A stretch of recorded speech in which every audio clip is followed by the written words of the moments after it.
Gotham Season 2, Episode 19, Azrael. This is a pretty awesome episode. I gotta be honest, I think it was a really good action episode, very suspenseful. Very much Bruce's first glimpse of what he should be as Batman, because they had him like full on jumping all over the freaking place. They had a great ending as well. I love the ending because I thought for sure that, based on the way they did the editing, I thought that this was going to be revealed an episode ago. But, Azrael's running around, or, Galavan, he's running around as Azrael this whole time. I was like, okay, he's in the mask and stuff. No one's going to know who he is. And I figured it would happen at some point. I was like, it's not going to happen so early, unfortunately, is what I was thinking. But I was super happy with the ending, and he falls on top of the car, the mask is gone, and then it's like, he's alive. I thought Penguin was going to be pissed, like, he's alive, I'm super mad, but I think he's gone, like, so far nuts that he's like, I get to kill him again. I think, because that's what I was thinking, I was like, he's going to be mad that this guy somehow gets to live again, but I think it's just, like, twisted in there, and he's just like, I get to kill this guy a second time. I get to do it myself, really, because technically Jim did it, and I just kind of beat on him a little bit. So I feel like maybe that's what he's thinking by the end of this episode, but I thought that was pretty funny. I was like, that's not what I thought he was going to do. Also, he's clearly, like, much further gone than he's ever been, because the dead lady is still in the house. There are, like, bugs and stuff all over the food. I'm like, he could have at least, like, thrown the food out and gotten rid of the body, but he's just in there, and it's just flies and nastiness, and it's got to stink like crazy because it's a dead woman, and just food and bugs all over the place. So that it just shows, like, Penguin's like really deep in the madness right now, and I love that. So I think this would be the thing to kind of finally get him back into the city, because he's kind of, even after that happened, I thought he was going to be in, kind of go back to the way things were, but he still kind of stayed at the mansion and just lived things out. And he's been normal, well, not normal, but he's been holed up, and I think this might be the key. Like, Galavan is alive. I get to kill him a second time, and I think we'll get to see him get out of the house because of that moment. But outside of that, we also have Tabitha and Butch, who find out that Galavan's alive, so they have to figure out what they're going to do.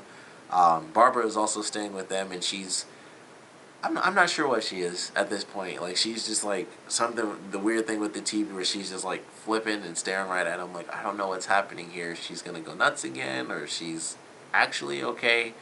But something's gonna happen there. We might have to wait until the next season to see her kind of go crazy again. I just don't know yet. But I don't know. I mean, I love the ending, but the rest of the episode was really fun too, because we had Azrael. He's going around. He's just like destroying stuff. Like, he's jumping and flipping all over the place. Doctor Strange, or Hugo Strange. Doctor Strange is a totally different character. Hugo Strange, even though he's technically a doctor, Marvel and DC. Hugo Strange, though, the fake story and everything, I thought was really fun. I thought that was just really funny. They gave a great hint to the Mad Hatter from the Batman universe, which I thought was pretty cool. And it's like, oh, they have him somewhere in Indian Hill. They have the person that's going to become the Mad Hatter, and I thought that was cool because he's just reading a passage from Alice. I'm like, that's pretty awesome. That was a nice little reference. But everything they did, I thought was funny. It was like, the Strange is coming up with all this little stuff. It's like he has to have an identity and a story, and all the little quotes and stuff that he's writing all over the wall come from this book. So we're going to say that he is the great warrior that's been resurrected. I am the father and stuff, and he has to do this and kill these people and do as I say. And Miss Peabody's kind of like, this is a little off for us. Like, even she was saying, like, this is a little out there for what we normally do, which is, bringing people back to life, or even attempting to bring people back to life. And she's just like, I don't think this is really what we should be doing. And it's like, no, it's going to work. And Strange is just like, it's going to work. It's going to happen. This sword we forged from, hundreds of years ago or whatever. It's just like, we made that junk yesterday. Which I was also surprised it broke. I was like, all right, it was made yesterday. But they at least attempted to have, like, a sword made or something like that. Which I guess makes sense, because when she said it was made yesterday, I'm like, all right, they would... Because it's a sword, you can't just be like, all right, sure, I'm going to fold this steel and turn it, give you a full-on simple blade, or like an amazing blade just like that. So I was kind of like, all right, well, if it was made yesterday, and with it being TV, it's like, I don't know exactly how much time has passed since the first time he woke up and when. Strange kind of initially came up with the idea, like, you know, when he found out that all the quotes were from the book and stuff. We don't really know like the time span of all that, and it could seem like it's a day, but sometimes, you know, in TV shows it could easily be like, oh, that was like 3 days ago or something. It's like, oh, so I didn't really know exactly like how long it had been like when he planned it, but then it's like, oh, that was made yesterday. It's like, well, was it like 100? All of it was made yesterday, or were they working on it? And so we find out no, it was just simply like it worked a little bit because he did. If I remember, he was like cutting some stuff with it, but then I don't even remember what it broke on. I think it was like it broke on a gun or something like super simple, and it just shattered. It was like I think it was when he was going against Barnes, and he held up like a crowbar or something really simple, and it shattered. I was like, oh, that junk is super weak. I mean, I know it was made yesterday, but that junk was like insanely weak when it broke. So I was kind of surprised by that, but it was still really a really good action episode.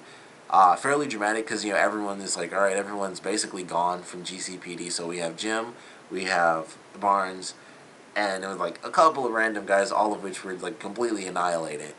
And it was just a crazy little scene. I was like, this is really cool. And we have Azrael going around like just destroying everybody, and then we have the scene where he's fighting like at the end, and I was, you know, I was glad it didn't happen, but I thought for sure like he stabbed Barnes. I was like, oh crap, they're gonna kill him off, and they'd have to get another.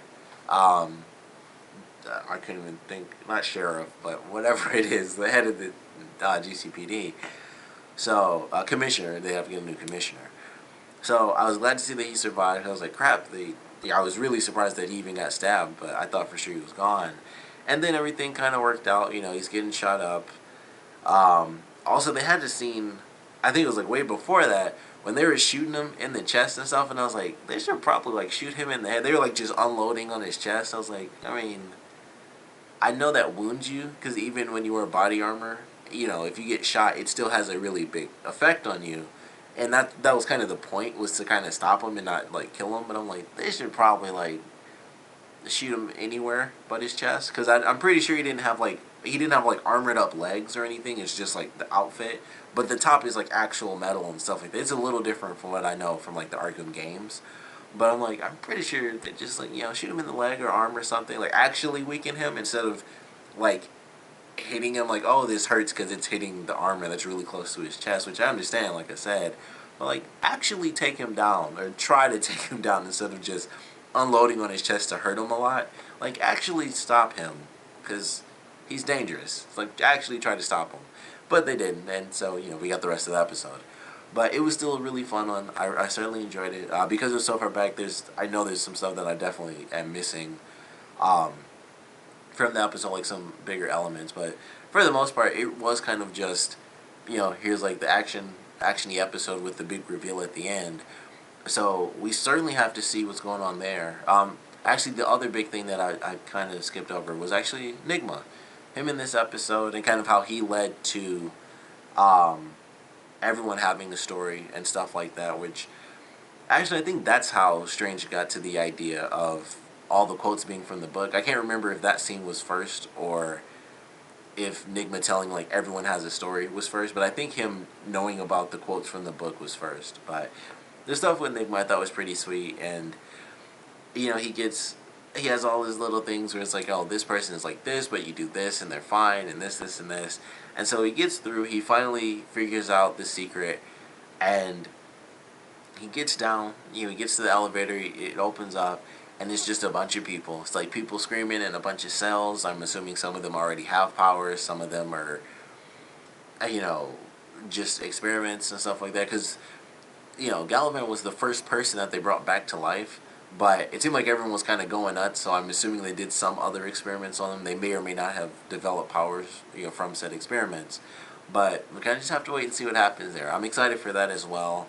Galavan is still going around as Azrael, based on the trailer from what I remember of, you know, the episode that just came out. He does get the actual sword, which I thought was pretty cool when I saw it in the trailer. I was like, oh, he gets the actual sword now.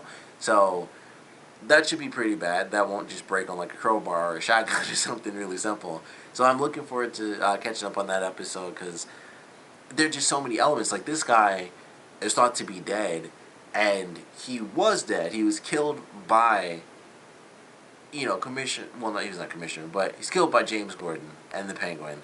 And for Jim, it's just like, all right, he is back to life. That's crazy. At the same time, though, everything that they did for him, or to him, like, oh, you're being arrested for this, or you're even remotely him having been looked at. It's like, okay, we were wrong about that. That's gonna have to lead to something. Like, you didn't kill him because he's back to life. Obviously, we have Bullock who's like, you killed him. What the heck happened? And so the two of them can probably talk about it, and Penguin as well if he comes back into play. But there are a lot of characters that know the truth about it, because we have Penguin, Bullock, Jim, as well as Nigma. They know the truth about it. Um, Galavan is just, he's having these flashes and stuff, and he remembers certain things, but he's still not there yet, which I don't know if he got there in the most recent episode, but I think it's likely that that's where they'll get to. And if they do, then we have kind of two situations, because either Jim could be completely absolved of everything everybody thought, or Galavan will remember his final moments of life before Jim Gordon put a bullet in his head. And who knows how that's going to play out, which, of course, no one would believe that anyway, even if you remembered it. For Jim, it would be like, oh, that's true, but I have to completely fake it, because, I mean, obviously he was lying anyway when he was, when he disappeared. So, obviously you could just be like, I didn't do that, obviously you're alive. People can't resurrect, stuff like that. But there's that issue there, and then, of course, we have Strange, who brought him back to life, and it's like, oh, is that a fact? Like, that really did happen, because he was, his belief that he did that, but they never had anything on him. And the only reason Jim ever went to jail is because Nigma set him up for the fake murders and stuff like that. So I don't know how all this is going to play out. I'm excited to see it for sure, but I definitely enjoyed this episode. Good action episode for sure. Bruce was definitely, getting involved and stuff, and being places he probably shouldn't have been, like when everyone was shooting at Azrael and stuff, and he's just watching him like jump all over the place, giving him his glimpses of like, this is how you should be as Batman. Stuff like that, which has happened a billion different times, and it's like, he's just walking in with the cops and everything. But still a really good episode. At least I thought it was a really fun episode. It had, it definitely played into the main story for sure, without a doubt. But it was also just a nice, a lot of different segments were just like crazy action pieces. So that I thought was really good. But it had a lot of good story elements. Great reveal at the end. Not only of Galavan to the city, which I was happy that they actually did, and a lot of people saw it too. So that was really great. And then, of course, Nigma getting to Indian Hill. I'm not sure how that's going to work out, because he knows it's there. But the question is, will he try to share that with somebody, or will he try to kind of do things on his own? And, like, what is he going to try to manipulate out of that situation? So, looking forward to that. But like I said, I certainly enjoyed this one. Definitely want to know what you guys thought about it, so please comment below. Let me know your favorite parts, your least favorite parts. And despite the most recent episode having come out already, I definitely want to know at least what you guys thought was going to happen with Galavan's sort of revival to the rest of the city. Like, they had everybody out there was like, holy crap, someone, they already had the whole GCPD shootout thing happening, so everybody was already there, and then boom, here comes Theo Galavan falling on a car, and it's like, he's not dead, how about that? So everybody knows. Everyone who doesn't know yet, like Nigma, he'll probably find out by the next episode.